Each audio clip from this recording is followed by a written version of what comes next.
என்னுடைய பொது வாழ்க்கையில் நான் யாருக்கிட்டையும் போய் கையெட்டி நின்னதில்லை. சேகர் பாபுட்ட மட்டும் ஒரு 50 லட்சம் கேட்டேன். எதுக்கு? என் பிள்ளைய படிக்க வைக்க. அவன் தரமாட்டான். பொது வாழ்க்கையில யாருக்கிட்டையும் கை நீட்டி நின்னது இல்லையா. நான் சுயமரியாதைக்காரன், நான் தன்மானம் மிக்கவன், நான் அண்ணாவையும் பெரியாரையும் படிச்சவன், நான் சுயமரியாதைக்காரன். அப்புறம் என்ன 50 லட்சம் கட்டிங்க சேகர் பாபுட்ட? சேகர் பாபு 50 லட்சம் தரம்னு. எதுக்கு 50 லட்சம்? ஏழை பிள்ளைக்கு மருத்துவ செலவுக்கா? இவன் மகன் எம்டி படிக்கணுமா?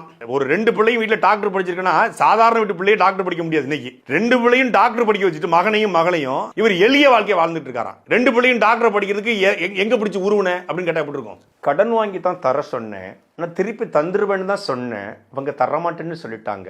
அதனால நான் வெளியே வந்துட்டீங்க. அதனால நான் வெளியே வரல. அப்புறம் என் கூடவே இருக்கிற ஒரு தம்பி, அவன் என்னை பார்த்துக்கிற தம்பி, அந்த தம்பிக்கு திருமணம். அவன் திருமணத்தின் போது கற்ப கிரகத்துக்கு பக்கத்துல வச்சு தாலி கட்டணும்னு ஆசைப்பட்டான். சேகர் பாபுட்ட கேட்டேன், ரூல்ஸ் படி தான் போகணும்னு சொல்லிட்டாரு. அந்த தம்பி நான் என்ன எப்படி போய் நான் முகத்தை காட்டுவேன்? இவ்வளவுதான் உன் அரசியல் செல்வாக்கா? ஏண்டா ஒரு கோயிலுக்கு பக்கத்துல தாலி கட்டுறதுக்கே உன்னால முடியலடா, நீ எல்லாம் என்னடா 30 வருஷம் அரசியல் இருக்கிற?